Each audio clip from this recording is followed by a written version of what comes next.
Starting a business is a very exciting experience. Why? Because you're starting your own business. You get an opportunity to call your own shot. You get an opportunity to chart your own course to success. But when you start that business, you quickly recognize that the ability to grow and scale that business is not necessarily easy. It's important to have the right information that will help you to push the boundaries of success. So today, we are going to be embarking on a simple exercise to really help you to get tips and nuggets and some hacks that can really position you as a rising star in business to achieve greater success.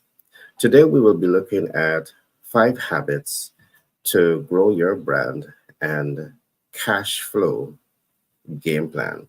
So I encourage you to stay saddled in, call a friend, tell a friend that we're on air, and a lot of gems will be dropped. Now, I'm not only doing this program alone, I have 2 other colleagues that will be here with me. The first I want to introduce is Clement Frank. He will join me in having this conversation. Now, Clement Frank, he is an economist by profession. He is also a leader by certification, and he's in the process of releasing a new book very soon. So you have a lot to look forward to with Clement. Hi, Clement. How are you, my friend? Hi, good morning. Good morning. So good to be here. It's a beautiful day. You It's got gonna be a it. great day. It's gonna be a great day. You got it. All right. I want to say many thanks to the multiple of thousands of persons who are viewing this program and who have taken the time to subscribe to this program. Over the last 2 months and change, we had over 30,000 persons subscribing to 2 of our channels. I want to thank you. I have also seen that we have over 70% of those who are viewing the program and might have been commenting on the program, how much they're enjoying the program. You have not yet subscribed to the program. So I want to encourage you to press that subscription button. And why? Because you will be the first to get these content that we are bringing to you on a regular basis. And I promise that as you come on board, we will continue to bring you more and more interesting topic to really help you to advance in your business development and personal aspirations. So do remember to like, subscribe, share, and make a comment on the videos that you're looking at. Clement, I must say I'm truly excited to start this conversation. 5 habits to grow your brand and cash flow game plan. Mhm. I want to begin by looking at this from the context that very often we see a rising star get into business. And that is definitely an exciting moment, I know, for a lot of rising stars, because you have a great idea, you have embarked on starting your business. And I want to say, first of all, that is a demonstration of leadership because you have cut against the grain of normalcy, because the normal person, they just want to get that, high school diploma. They want to get that, degree. They want to get into the workplace. But Mhm. yes, you get all of this, and now you go one step forward, you start your own business. But very often, starting your own business, you tend to recognize that it's not the easiest, thing to scale. And one of the very first habit that I want to look at, I will look at the habit of research, the habit of market intelligence. As a rising star in business, you need to spend as much time as possible ensuring that you have market intelligence. And market intelligence is a major, major game changer. And let me go through a couple of the reasons why market intelligence is a game changer. First of all, the market intelligence helps you to identify your ideal client. And this is one of the very first thing that you want to know when you are in business. Who is your ideal client? What are those characteristics of the ideal client that you need to understand in order to build your brand? So today I will spend some time talking about the importance of identifying your ideal client. The next concept that I want you to look at is to identify market viability. All right. This is what how market intelligence helps you. You want to know your market viability. Now, understanding your market viability is what's going to really help you to, first of all, make an informed and educated decision whether or not you should be in the business that you're in the first place. The third concept that I will expand on once time permit today is your market accessibility. So you identify your target market, you identify the market viability, and then you want to now focus on the market accessibility. Is it easy to access the ideal client? These are things that you really want to know. And market intelligence will play that pivotal role in helping you to understand that. The next concept or habits that you want to form is to form habits around getting information on whether your value offer is it reaching an urgent need? Is it reaching an immediate need? These are things that you want to know because they play a very pivotal role in helping that business to cash flow. If a need is delayed, is cash flow also delayed? So if you're assessing the market, your ideal client, and you're looking at, hey, they have immediate need, and you're able to help them achieve that immediate need, it significantly increases the potential of that business to cash flow. We'll talk briefly about that later on today, once time permit. And the last concept that I want us to look at as you start and grow and scale your business, you want to also look at the ability and the willingness of the ideal client to pay. Now, you may be able to get into business, but if you're not looking at this, the ability and the willingness of the ideal client to pay, um, this could be one of the main reasons why you're going to struggle in business. So I've tabled 5 habits or 5 concepts that you want to build healthy habits around. And I will pause here for now and just open up to Frank, so Frank can make his share on some of these talking points. I've seen Peter also join the room, so I want to welcome him on board. Hi, Peter, how are you? You're muted. I'm not hearing you. I'm not. Go ahead. Wonderful, wonderful, wonderful day. Awesome, awesome. All right. I'll turn to Frank now. Frank, love to hear from you. Your thoughts on your points on today's topics. All to you. Thank you, Gary. Welcome, Peter. Welcome, listeners. I want to start with the words of Archimedes, a famous Greek mathematician and inventor with an infamous obsession with innovation.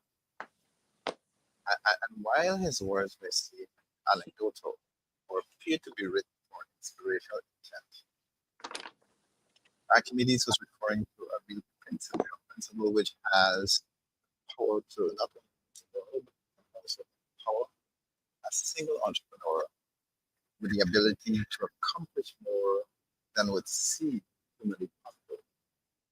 And that quote is, give me a lever long enough, fulcrum on which to place it, and I shall move the world. What Archimedes is referring to is a principle of leverage.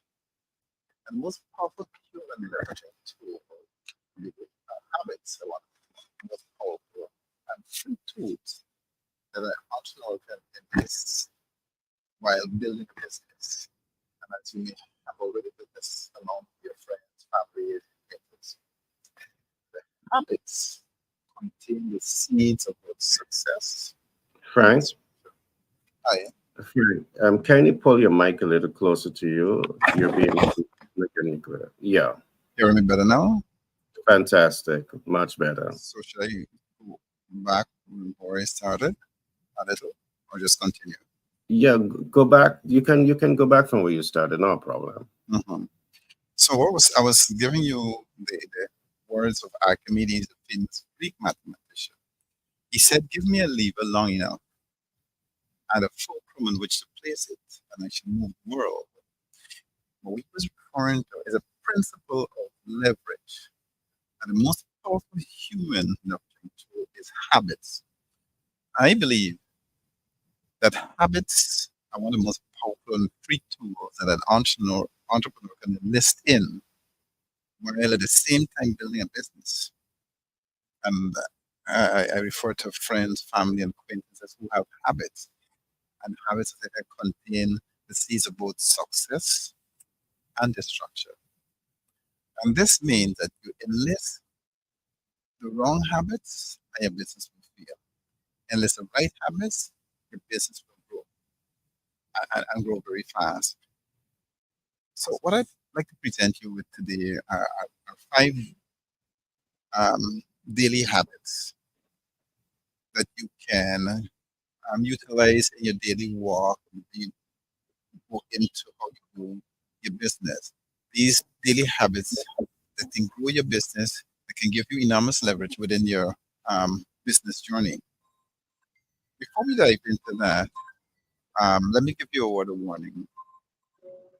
The in any habit, power in any habit is the consistency which that habit is performed. It's not a one-time thing or a flurry action. They are seemingly subtle actions which begin to build momentum and power over time, and of course faster than you think. So the first habit is creating a morning routine. It was Benjamin Franklin who said, "Early to bed, early to rise makes a man healthy, wealthy, and wise." But just getting up at the crack of dawn in and of itself will not make you rich or lower your blood pressure. It's what you do with these mornings that count. I read a book, The Miracle Morning, the not so obvious secret guaranteed to transform your life. And, uh, and it was written by Ron Hall, and he details his personal transformation that took place while studying and implementing morning rituals. So, in case you haven't read the book or don't know about Hal, his personal story takes you on a journey of both tragedy and triumph as he overcame personal death. He literally died for 6 minutes after being struck by a drunk driver, and then business setbacks resulting in the loss of his home. So, what turned things around for Hal? Things drastically changed the moment he decided to implement the habit he and countless others now refer to as the miracle morning, which is a set of 6 practices that sets up your day for success by taking the control of the first hour of your morning.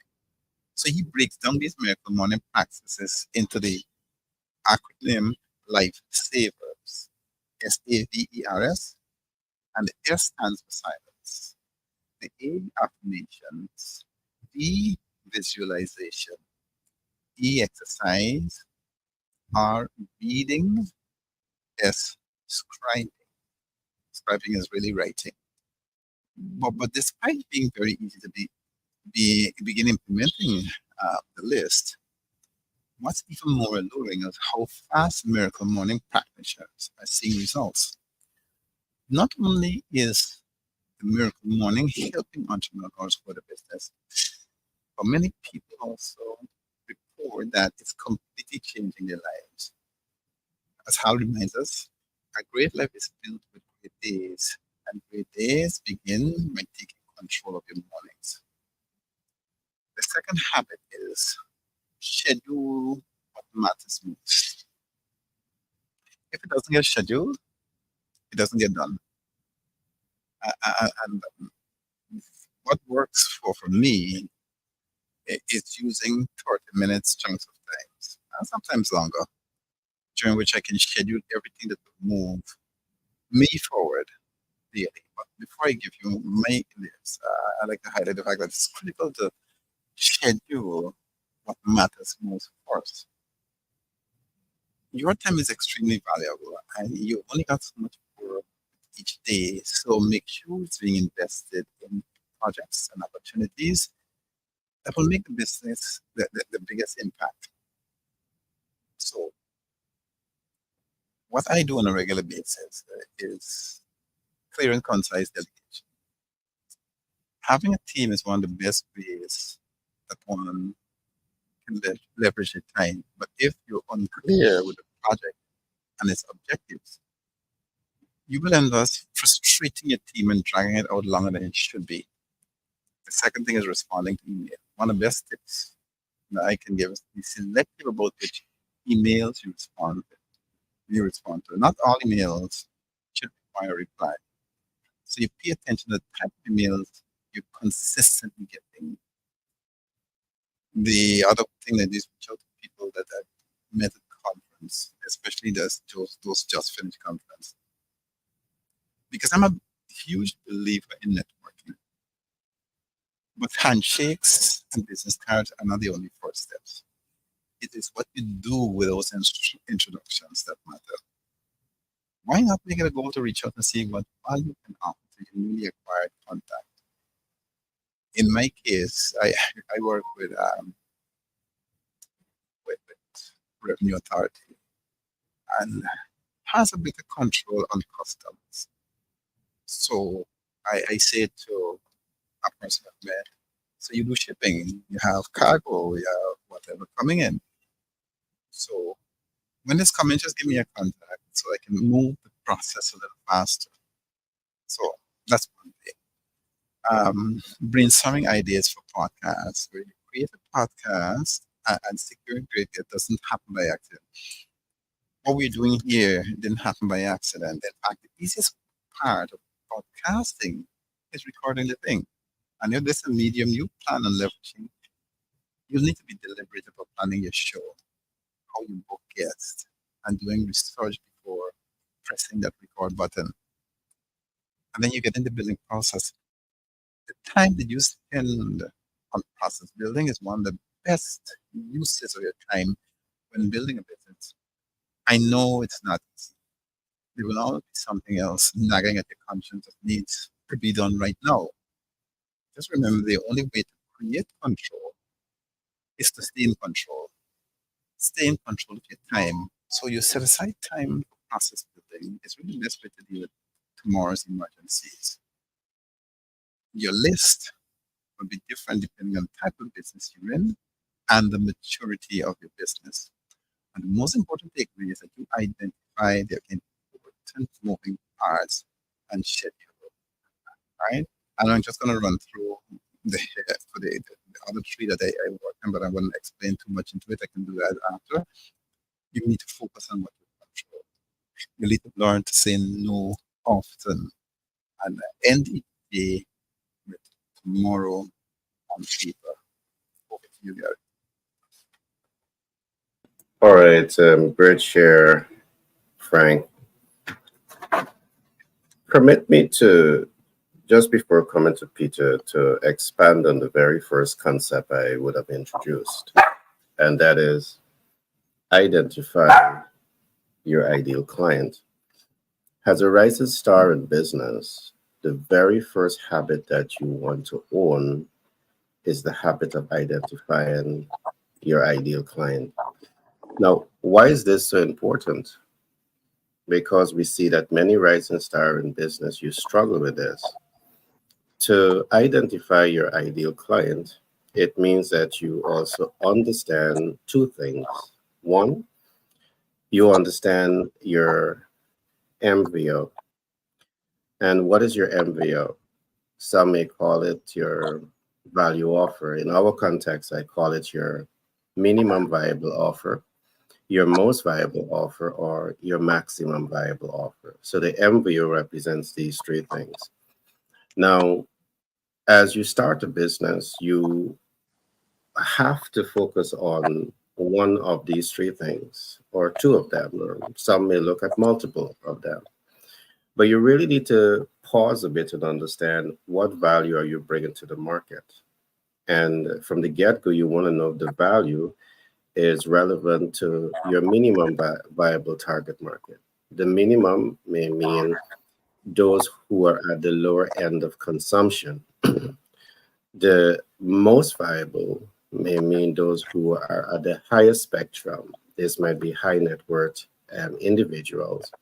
And then you have the maximum. The maximum is means that you're coming to market or going to market with multiple value proposition. There are circumstances where I would advise the client not to necessarily go to market with your maximum, based on the fact that you have to also focus on the human, technical, and capital resources to drive success when you're going with a maximum viable offer. So you really need to pause to understand your value offer. Step one. Step two, you need to ensure that whatever your minimum viable offer is, your most viable offer, your maximum viable offer is, you need to be certain that it is aligned to the MVTM, or the ideal client. The MVTM, again, this means your minimum viable target market or your most viable target market. Now, if this alignment doesn't take place, the possibility exists that you go into the market, but then you do not fully understand the needs, wants, and expectations of the target market. And because you do not know this, the alignment is not taking place. That symbiotic relationship that you want to form, you're struggling to form this because you haven't taken the time to really understand your product and how your product is strategically aligned to the ideal client. So from the time they see this product, from the time they hear about this product, they immediately want to respond for it. And think about alignment in this way. Think about, you understand people's pain point, and that is the challenge that they have. They want to overcome this challenge now. So you now, in developing your MVO, you have developed your MVO to help them to overcome whatever pain point they're having. For example, business may want to access capital. Is your value offer able to help them to achieve capital? A business may want to access market. Is your MVO able to help them to access those market? A business may want to get visibility. Is your MVO able to help them to achieve the visibility? So when we talk about your MVO must be aligned, the only way that alignment can take place is when you take the time to really understand who is the ideal client. And there is where market intelligence comes in. So I'm going to pause here for now. But what I've shown here is the significance of market intelligence and the significant role that market intelligence can play to help you to make smarter, better business decisions to grow and scale your business. Just do not start a product or a service. You want to research it, you want to have the intelligence so as to ensure that when you go to market, you have a consumer base. There are much more to look at, but with time, I will complete my five habits that you want to learn, apply, and master when you want to grow and scale your business and cash flow optimize. So I'm going to pause here for now. And Peter, I'd love to hear some of your thoughts on what we're discussing today. Hey, Gary. Thanks so much again for developing a platform for individuals who want to start, develop, and even to scale their enterprise to the next dimension. Frank, thanks so much. I listened to you, and there was so much there to take note of and able to implement, with which has immediate implementation. Habits, as we look at today, it's so important because habits is what forms character. And the what we ask individuals in our master planning program, and we want to have individuals to understand this morning that mastery, the best way, one of the best way to attain mastery in anything at all, is to create a habit around that subject matter that you're seeking to build mastery in. And your life is ought to be intentional. The reason why many persons do not attain mastery in their lives, it is because they do not pay enough attention to develop one area of life, to develop a focus and build healthy habits around that particular focus. So, it is important for us to become a master. You need to become a master in your life. So, even to talk today about 5 healthy habits, we want you to look at life in terms of becoming, and our the way how we approach everything that we do in communicating to individuals is that we want every individual to become a master in their life. So the 5 habits that I will present to you today comes out of 3 concepts. Really, we're just going to take one of them to a little bit deeper. But everyone, basically, you want to understand that you are actually in a story.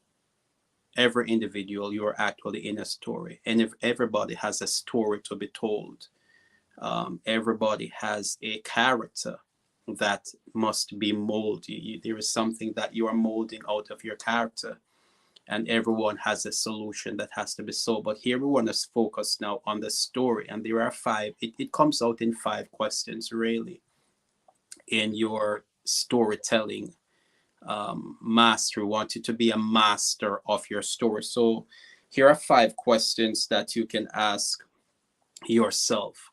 Is number 1, what is your story? If everyone has a story to be told, and most persons do not pay enough time to understand their story. Several years ago, I was listening to one of my mentors, and that was the question that he asked: what is your story? And I have been in public speaking for so many years, and I just in that moment begin to think, what is my story? Because in fact, we are writing a story. Are we intentional about the story that we're actually writing? What are the what are we giving people for them to respond to us and around us? So the first question, the first habit that you want to develop is to make a habit of even to acknowledge that you have a story. Today you're starting out, you're telling a story with your life. You're telling a story by your actions, your behavior. You're actually on the stage, and you're actually telling your story. So what is your story? The second question that you can ask yourself today: if you have a story, what part are you going to play in your story today? Are you going to play the story of the victim? What are the circumstances that are going to surround your story? And even as Frank was talking about healthy routines, how to start the day, it is in those moments. It's about taking charge of your morning to be able to take charge of your day. Taking charge of your morning will get you to look at your story to say, okay, what part are you going to play in your story today? Third question that you can ask yourself is, okay, since you're going to take part in your story today, you can ask, who is going to be the hero? Who is going to be the hero in your story today, no matter what the circumstances are, especially if you're going through some bad situations? Everyone goes to like to watch a good movie, and the best movies are when the character is in a difficult situation and you're wondering, how is he out of this? And he's able to bring some pieces together. He's able to look around him. Back in the 80s, MacGyver was one of those who are here. MacGyver's in the United States. Well, it was around the world anyhow. But this was an individual who was able to take simple solutions, ordinary elements around him, and create a way out of that bad situation. So, what is your story going to be today? What part are you going to play in your own story? That bad situation that you think is so overwhelming, how can you be creative to get out of that situation, and at the end of the story you look like, ah, so powerful. So this leads to the next question: who is going to be the hero? Who are the heroes in your story? Who is going to be the hero at the end of this crisis that you're going through right now? Who is going to be the hero? Who is going to be the knight in the shining armor? Who is going to be the person that is going to pull that last factor that makes everything, that creates that turnaround in everything that is happening right now? And the fourth, here are some things that you got to look at too, because who's going to be the protagonist in your story? And it can be from various elements, but who is going to be the person who is playing that part in the story? Sometimes it will interchange, but today you got to decide who is going to be the protagonist in your story. And the fifth thing, the fifth habit that you want to work on, if there's a protagonist, then there has to be an antagonist. So who is the antagonist in your story today? And it can be a person, it can be a circumstance or a situation, but you have to decide, because subconsciously we are writing all these characteristics that we are talking about today. But intentionality is a key thing, that you have to be intentional about the results of your story and what you want your story to be. When you're intentional about what the story is, it might be a blank canvas that you are working with. You might not know how the end result is going to work out, but being intentional about it and applying these 5 questions that I've just asked, and make a habit of these questions, answering these questions on a daily basis, incrementally, as you are going through your life, on a daily basis, on a weekly basis, on a monthly basis. Can you imagine the year, what the year will look like concerning any crisis, concerning any situation that is going on in your life? If you make a practice of just asking these 5 questions, at the end of the year, you will look back on yourself, just because you have been intentional, and your story will be fantastic. Thank you, Gary. Well, that was well said. You went into the textbook of building the character: antagonist, protagonist, conflict with self, conflict with person, conflict with society. All of these conflicts, and people go through. But I really love that how you start your point on looking at the importance of being able to tell your story. And are you still telling your story as the victim, or are you telling your story as the victor? Great, great talking points. Frank, I want to come back to you now, so you can perhaps expand on where you would have left off. Yeah, thanks. And the what I was saying on the third habit is focus on what you can control. The craziest things will happen when you're building a business. And as luck, the coin with two sides, you tend to discover that both good and bad situations will come knocking. But the most important thing, however, is to remember that your job is only focused on what you can control. This means identify the tangible steps you can take each day towards achieving your business goal. It's not enough just to list them. Don't lose sleep over losing a large client. Instead, focus on ways you can consistently cultivate new opportunities. Meet setbacks with what do we do? What do we need to do right now? Mentality, instead of complaining about what happened. Make it a habit of over delivering for your clients. The day may come when a mistake is made, and with be careful to have a reputation of over delivery, which will help um, ease any frustration and will cause your clients to give you the benefit of the doubt. Now, this just um, it doesn't mean that you'll be able to prevent anything bad from happening in the future.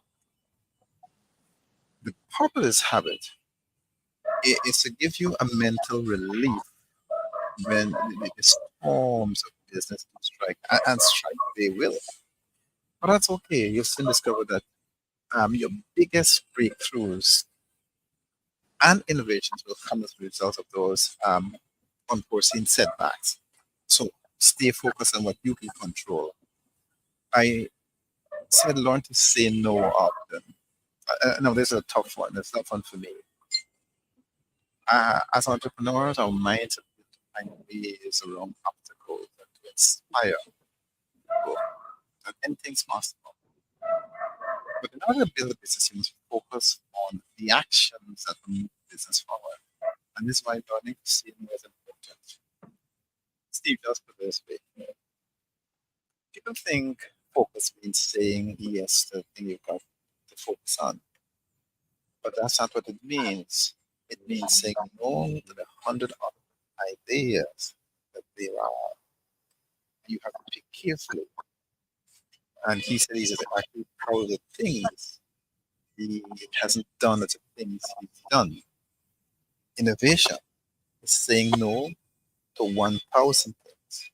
So remember when you say yes to something, you're always saying no to something else and vice versa. So make sure you're always saying yes to the right thing. Habit number 5 is end day each day with the word tomorrow on paper. So along with creating a set of morning rituals, it's recommended each day with a brief planning session of what tomorrow will look like. Mhm. So for me, I have many reports that I have to do. And so in my mind, I look at what is most important to accomplish for the day. And so when I get in, I attack that one. When that one is out of the way, then the next important one is for attack, and it goes on. Now, this planning session doesn't have to take more than 10 minutes. And this is what it needs to include. The morning ritual time is first. Even if you learn how to get yourself up on autopilot, I still recommend writing down your protected morning time. And this habit will reinforce the importance of this time, while also increasing the likelihood of you sticking to it. Calendar. Are there any upcoming meetings that you should start preparing for? Your number one priority item. If nothing else gets done tomorrow except for one thing, what should it be? Once again, that doesn't mean you should only do one thing tomorrow, but it's the one thing that must get done at all costs. And with that said, why not make that the first thing you work on? Fires. Fires? What fires? Or emergencies need to be put out. Every business will have its fair share of setbacks to deal with. Mhm. But if you can use them as opportunity to improve your procedures and systems, they can actually become a blessing. But that only happens if you take the time to identify your fires or source, how they happen, and then see what could be put in place to prevent them from happening in the future. Today's highlight every day should end with a gratitude. Even if your entire day felt like a mess, there's always something you can find. And this practice will give you positive closure each day, which then sets up your next day for success. What you may also find is that you start finding your days filled with more things to be thankful for. Coincidence? Don't think so. Not in love with the journey. Building a successful business is a journey, And the business you have today may end up looking a lot different than what you had envisioned. And it's okay, it's fine. And that's why it's important to truly fall in love with the process of putting together your own personal daily habits to grow your business. Be excited about what the future holds, but make sure to love the place you're at. Pivots will come and go. Get used to them. All this I've said was told to me by Mr. Chris Tucker. Chris Tucker can be found on the line if you just type in Chris Tucker, and he has all the information there on how to do a personal branding, what's a personal branding roadmap, and so on. And you can also speak to our esteemed host, Mr. Gary Thompson, who is an expert on personal branding. Over to you, Gary.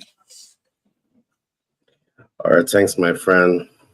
Always great shares. I want to expand a little bit on some of the points I spoke about early on. In starting and scaling a business, in taking practical steps to optimize that business potential to cash flow, one of the habits that you want to form from the get go is the habits of understanding the viability of your market. Again, market intelligence has all of these outspring. But how does one arrive at that point to predetermine the viability of the market? Well, several things would have to be done. One, you have to understand who's your target market.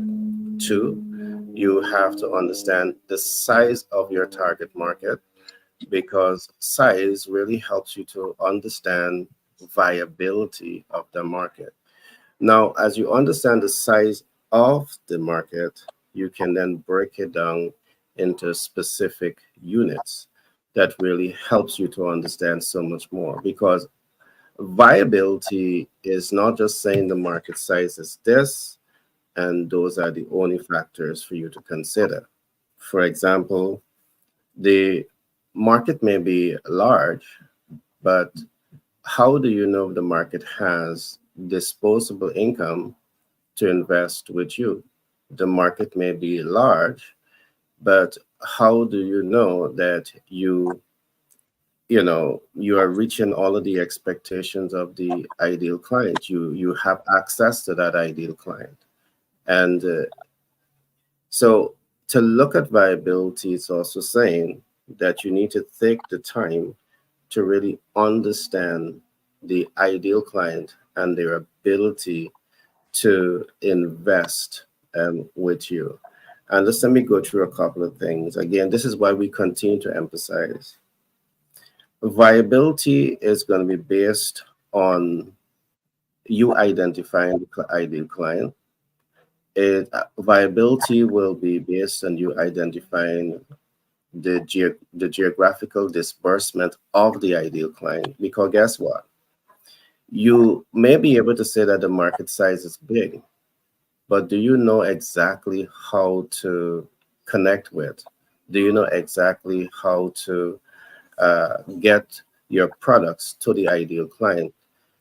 These are important concepts that needs to be looked at because very often we see a rising star, you get into business, and largely because you don't have a very clear idea who is your ideal client. You don't have a very clear idea where to find them geographically. You don't have a clear idea as to practical steps that you can take to make direct connection with the ideal client. It becomes a lost opportunity when it comes to growing and scaling your business. So these are some important concepts that and habits that you need to form. Again, this comes under the umbrella of market intelligence. And let me walk you back quickly through them. You want to take the time to truly understand your ideal client. And I did give a number of indicators that you should be looking at when you're identifying the ideal client. You want to take the time to understand the market viability. The market viability is what we're talking about now. This is absolutely important. So understanding your market size, your market density, and your market dispersion is what's going to help you to have a better understanding of the viability of the market. Let me quickly just break out on these three: market size, density, and dispersion. The size of your market tells you the number of persons who are potential consumers at any one time. The dispersion of the market uh, tells you how they are geographically dispersed. Because market intelligence will tell you, hey, I have a brand, it's a national brand, but everybody is not centrally located in one particular location. They are geographically dispersed nationally, and the majority of the target market might be 50 miles from you, 120 miles from you. Having this type of information or building habit around this is what is going to really set you up to optimize your sales. All right, your sales outcome. The more intelligence that you have about the market size, the market density, and the market dispersion is going to help you to make smarter, better business decisions. The density of the market tells you where the highest population or the lowest population lies as potential consumers. Now, think about this. You, as a rising star in business, when you have this body of knowledge and you can look at your data and you can say, okay, my potential consumers are 1 million, but I can find my consumers here and here and here. What does that allows you to do? It allows you to make smarter business decisions because you have the intelligence that helps you to make, that type of decision. So knowing where they are, understanding the market viability based on these three contexts that I've just shared is absolutely necessary. You need to understand the market size, the market density, and the market dispersion. So form healthy habits around this, because the more intelligent you are, is the better you are placed to be successful when it comes to growing, scaling, and cash flowing your brand. I still have to look at urgency and immediacy, and I still have to look at the ability and willingness to pay. So that will take me into looking at some other issues. And when I come back, I will look at that. But I'm going to come now to Peter for you to share some thoughts on what we have looked at so far. All to you, Peter. Yeah, Gary. So what we want to continue to do in getting individuals to master their lives, even within the context of our what we're talking about right now in terms of the 5 habits to cash flow your brand, and everything has a story in it, as we're saying, because we're all developing. Well, let's just take an example of one individual that we talk about all the time, who has, as a business person, as an entrepreneur, he has impacted the world in such a tremendous way.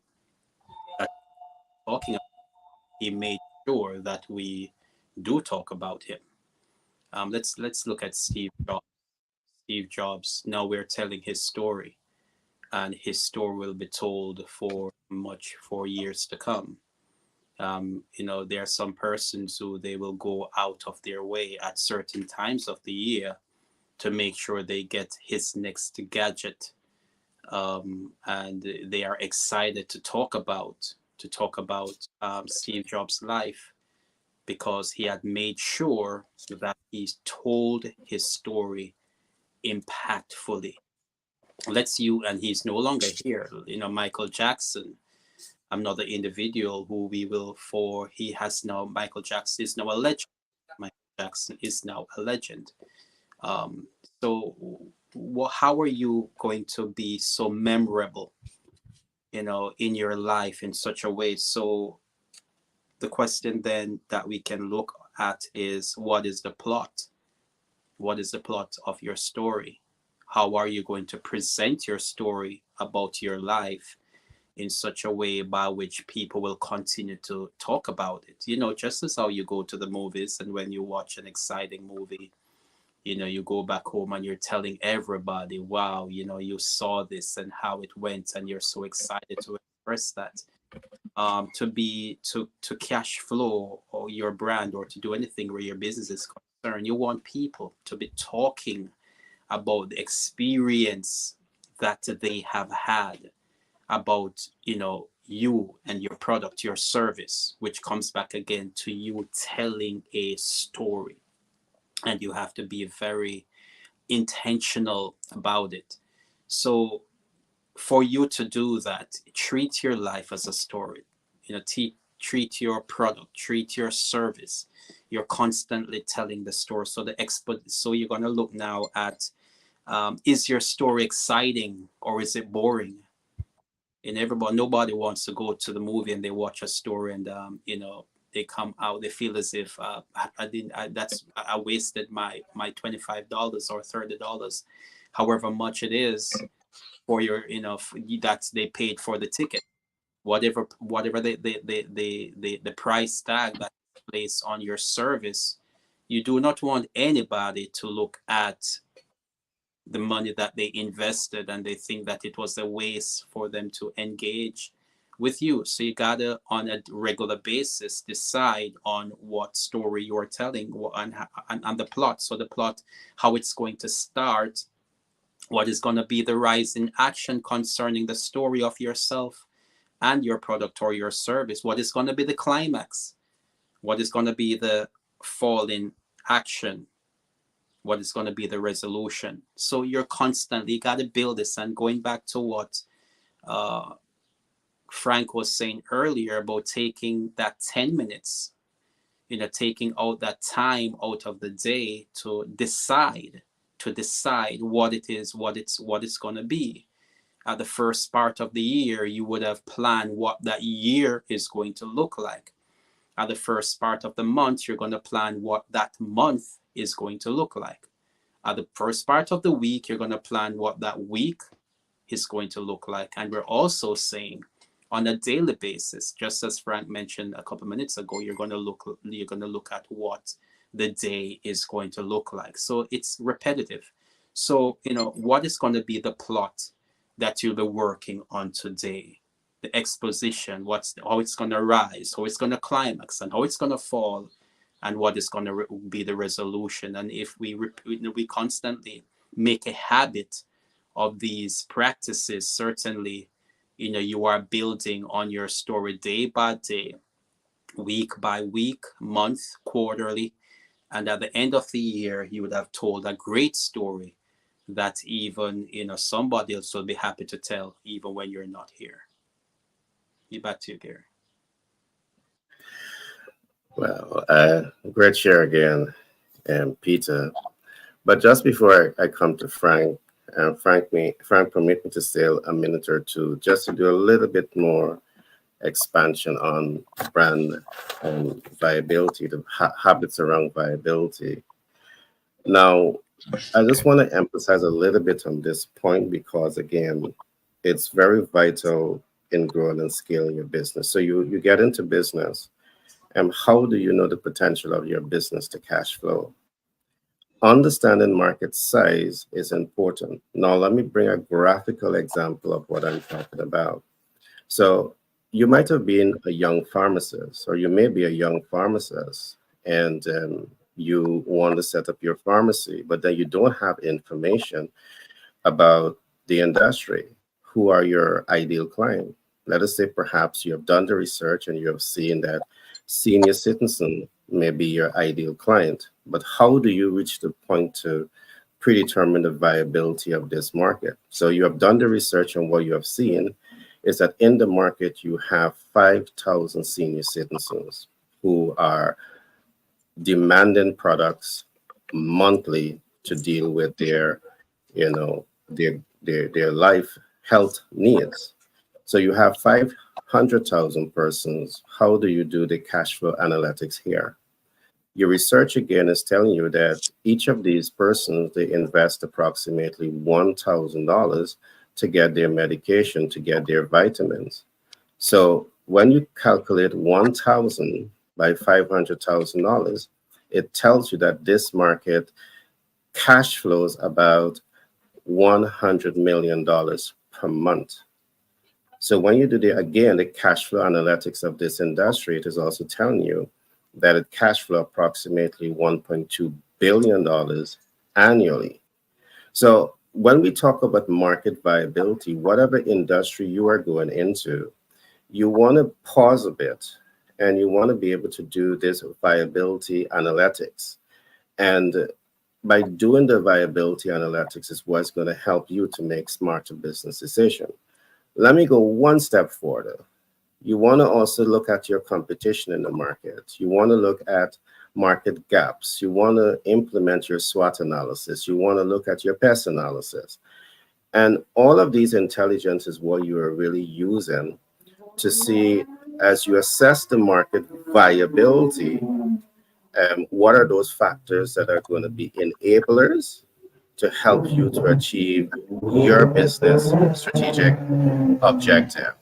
So I just wanted to add this little bit so it has to give some more clarity on the terminology I've just used, habits around assessing the viability of the market. You want to know how much this particular sector can cash flow, if there are gaps, and how your MVO, your minimum viable offer, or most viable offer, fits into that to add value so as to cash flow. All of these things helps you to make informed, educated, smarter business decision. If you get into business and you don't have this type of clarity, there lies a challenge because you don't know the viability of the market, and the possibility exists that the market in of itself may not even be viable, but you don't know that because you don't have healthy habits around collecting the kind of intelligence that is helping you to make the best business decision.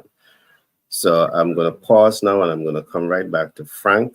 And Frank, you can now expand on some of the points that you were making. All to you, my friend. All right, thanks, Gary. Um, Habits to grow your brand and how you should have a cash flow game plan. And what I want to leave is like 5 key habits that you can help you grow your brand along with a solid cash flow game plan. And the first thing is consistent branding and messaging. Visual identity. You need to ensure that the logo, your colors, your fonts, generally the overall aesthetic are consistent across all platforms. Voice. Develop a unique brand voice that reflects your values and resonates with your target audience. And then your messaging. Consistency in how you communicate your brand story, how you communicate your brand's mission, how you communicate your brand's values. It helps in building brand recognition and loyalty. And the second thing is engage with your audience. And yeah, because you have social media engagement, so you need to actively participate in conversations. You need to respond to those comments and share user-generated content. Then you look for customer feedback, encourage reviews, conduct surveys, listen to customer feedback, improve the product or service. And then you create a value content.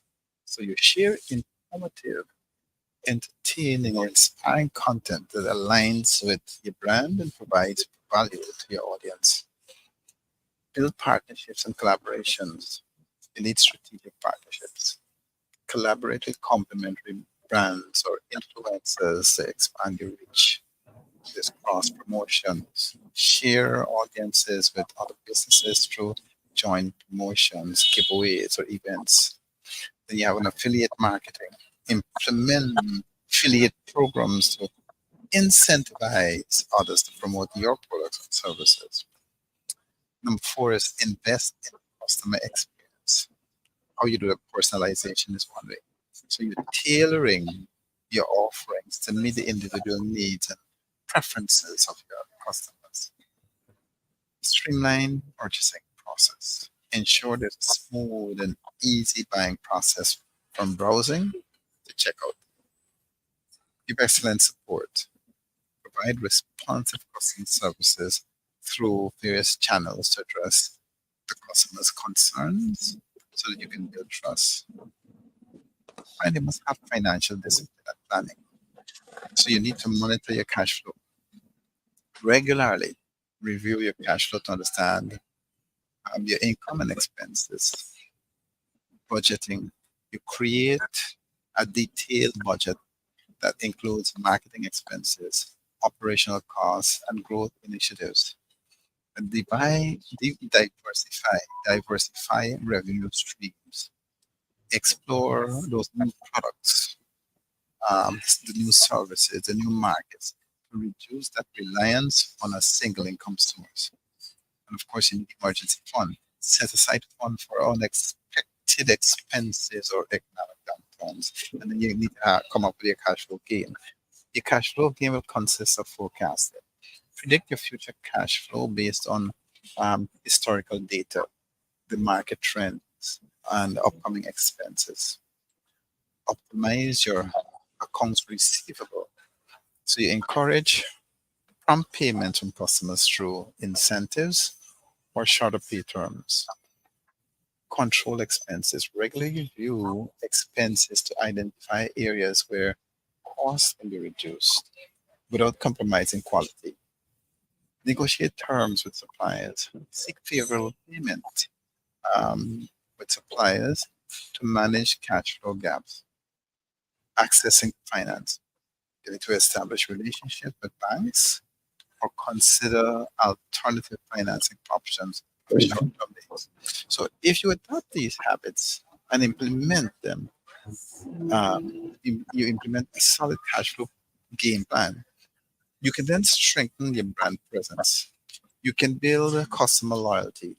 You can ensure the financial health and sustainability of your organization or business. I trust you. Implement these and adopt these habits. Thank you, Gary. All right, thanks for your share, Frank.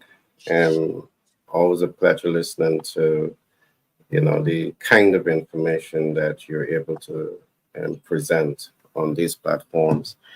All right, well, time has reached again when you're having fun, so I'm going to ask Peter to give us his closing thoughts. I know Frank has to run shortly, so Peter, your closing thoughts before we wrap up. Yeah, it is Frank mentioned it, used the word, and I want to just amplify that word in the hearing that that use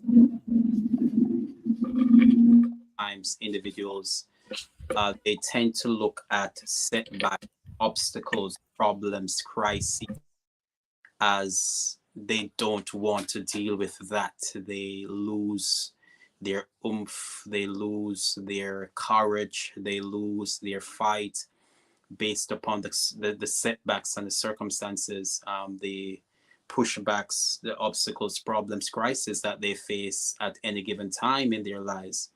But in developing your story, you have to understand. The question is again, is your story? Frank mentioned a while ago about your brand story. So what we're saying to you today is that as a master of your story in our world, we encourage individuals that they have to be a master over their lives.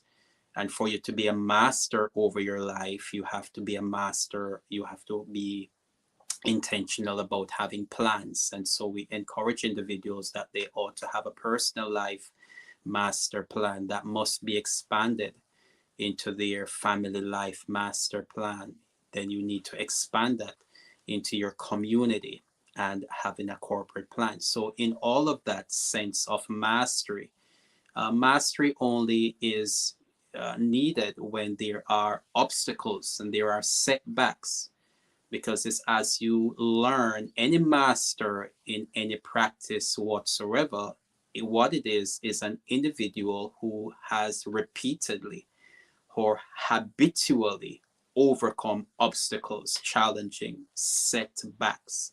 They make a habit of overcoming challenges. So the setbacks in your life, and guess what, Gary? Individuals, they are the persons that we love to read about. They are the persons that we love to talk about. They are the persons that are memorable in our minds. They are the persons that we all want to be like, because that individual has really made a mark on society and has really imprinted their brand. And that's what we're talking about: 5 habits to grow cash flow your brand. And we are always telling individuals that you are a brand, whether or not, so is your brand exciting or is it boring, we say. So look at the setbacks in your life and have a different approach to setbacks. Somebody might now be dealing with something in their lives and they feel as if, why am I going through this? They made this big plan, have this big climax that they were looking for, but now they're facing a setback. No, treat that setback as something that you're going to use to talk people after you go through this. People be talking about this after you come through this situation, that this setback that you're dealing with, it will be memorable in your mind. And those also, the persons who are sharing, the other characters that are sharing your story, they will be talking about it as well. And at the end of this day, at the end of this week, the end of the month, the end of the year, you will have something that is so impactful. Your story will be touching other people's lives. You're muted, Gary. Yeah, a good point that you make is talking about the fact that many persons swim in their adversity. They call it setback. But I do believe that with the right mindset, the setback can be a setup for your success. Hey, there you go, preacher. Ah, The setback can be a setup for your success. And a graphic example of this, you have gone through, experiences in life. In fact, we have heard Jewel Austin spoke about his experience when he went to purchase his first property. He had so much of challenges at that particular time to acquire, the property to, take his church to his family church to another level. He had to go through a whole host of legal loopholes. He had to, challenge with the state and all of those different things. At that time, he asked himself, why me? mm, Why me? And later down in life, he had an opportunity now to buy the stadium. Because I think his church is now in the stadium.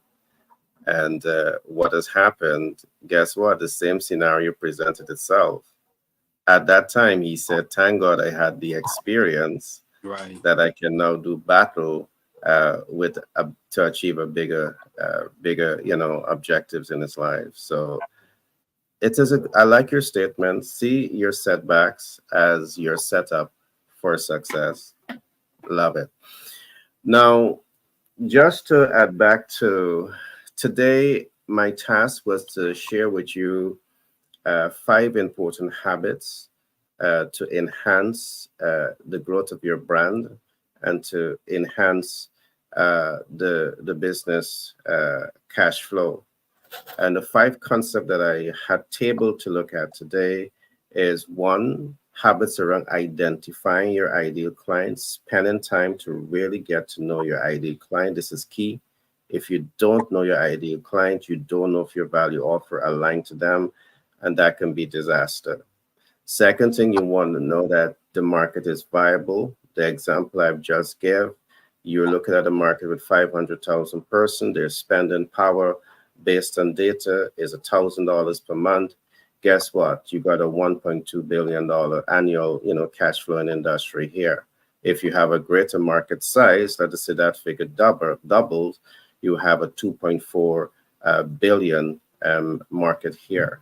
If the price of the product goes up also, this is how you're assessing your viability. You want to know that you have this type of information.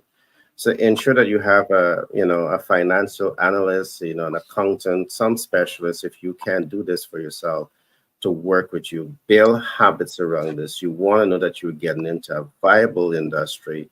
And the only way you can know this is not by speculation, it's by collecting the data that is helping you to make informed and educated decision.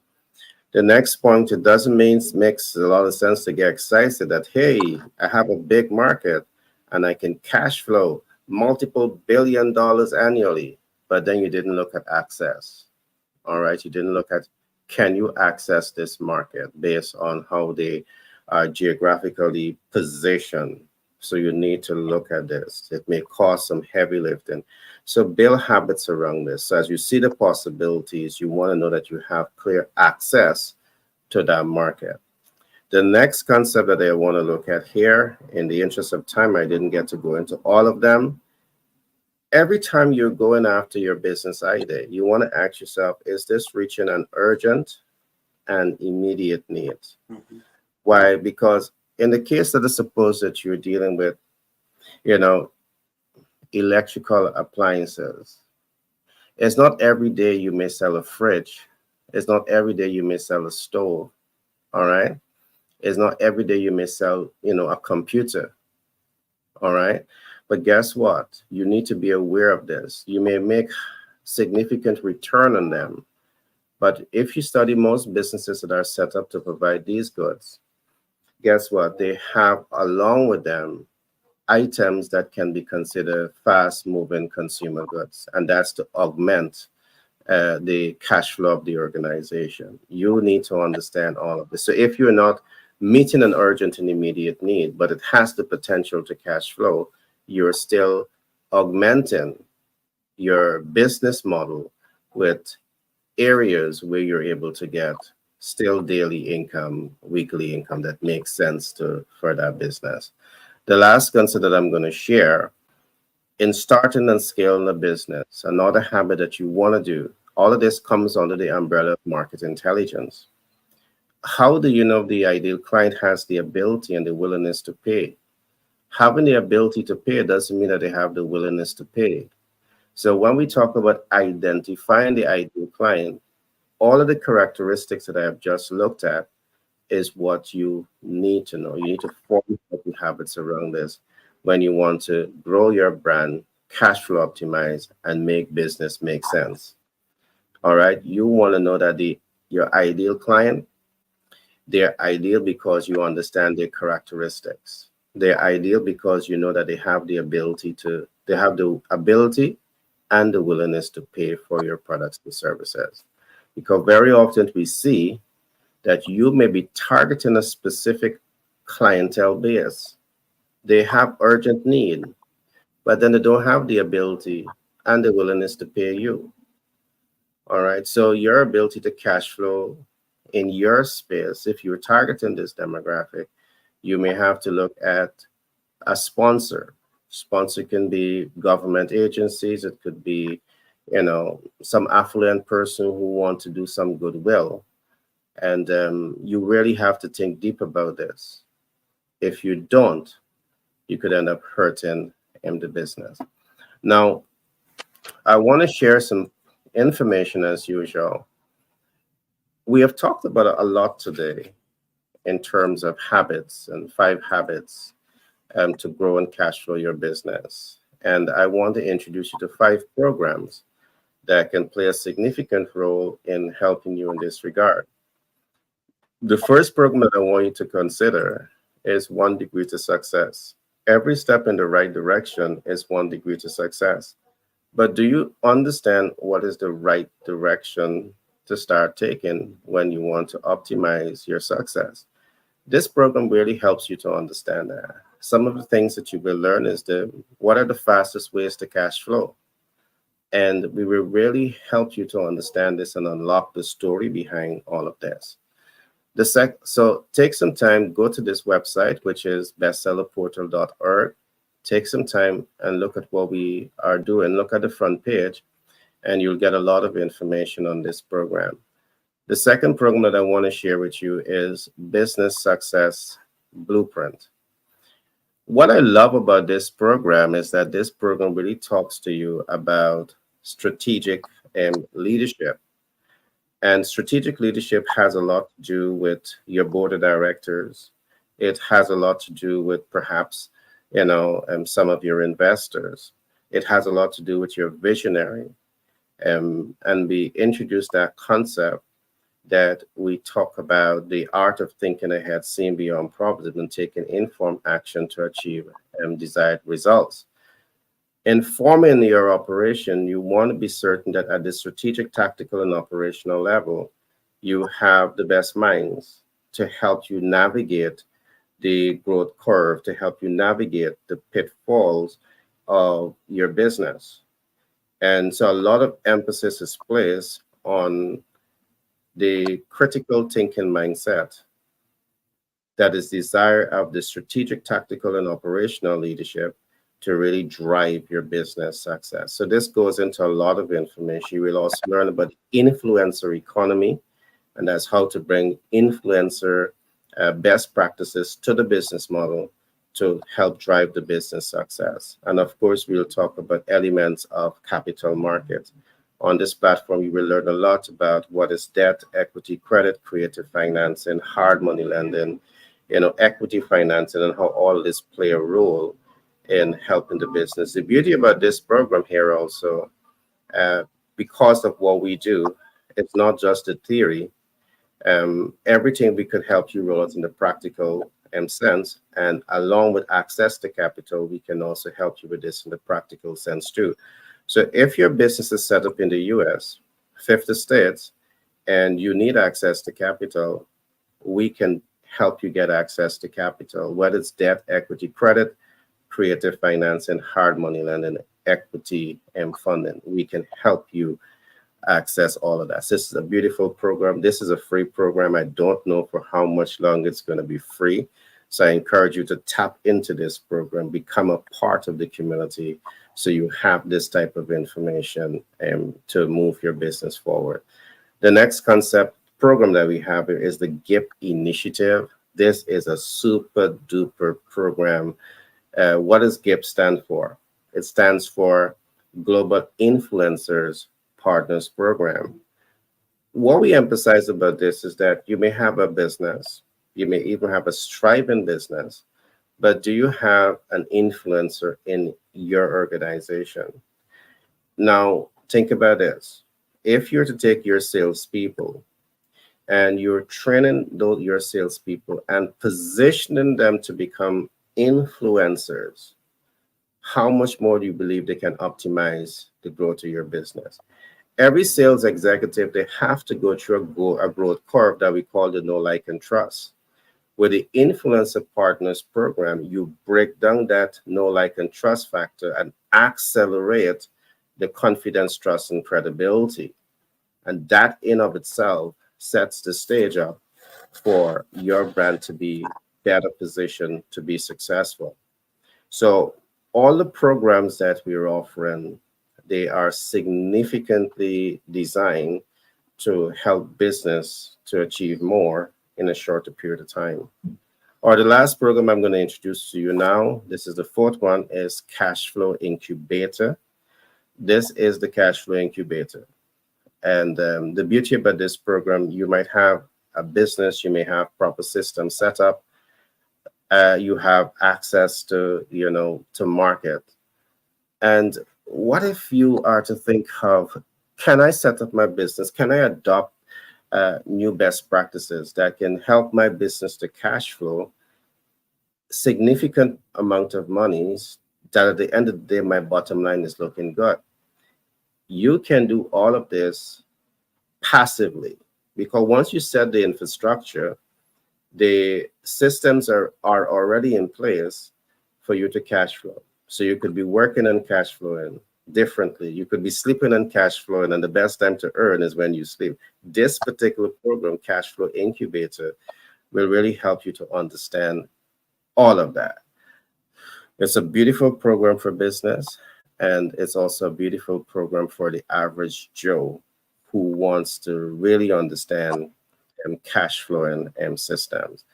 So with that, I left out the high net worth investors guide, but we're going to come to that and perhaps tomorrow. Peter, I want to give you the last say. Is there anything that you want to add just before we wrap up today's program? Well, just what I said before, Gary. It's that intentionality, where habits are concerned, individuals, we all have to be intentional about the story that we are communicating to our marketplace.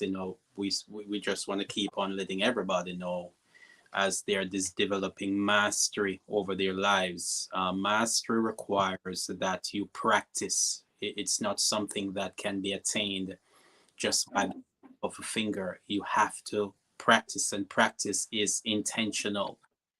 Even as I'm saying this, I'm remembering Michael Jordan's story.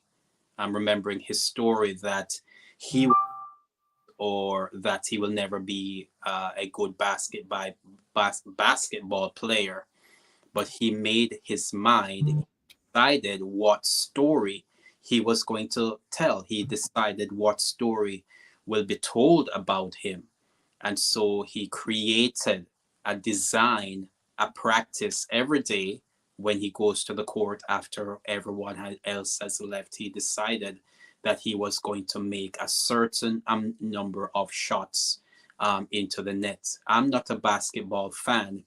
I'm not drawn to basketball any at all, but I'm telling that story because that was so impactful. He has made such a impact on people's lives by just what playing a game. Playing a has become so much of a have a pulling power on thousands of people, millions of people around the world, who they will pay to see him at work. So the same thing that we're saying to everybody, that you have a story to be told. You also have a character that you must mold, and you have a solution that must be sold. Now, when you take these into consideration and you are intentional about it and you are building practices about this, you will attain mastery. And when you attain mastery, then not just you now will be talking about your story, everybody that has come in contact with your product, your service, your life, they in turns will be telling your story as well. Well, Peter, that's a powerful note to end on.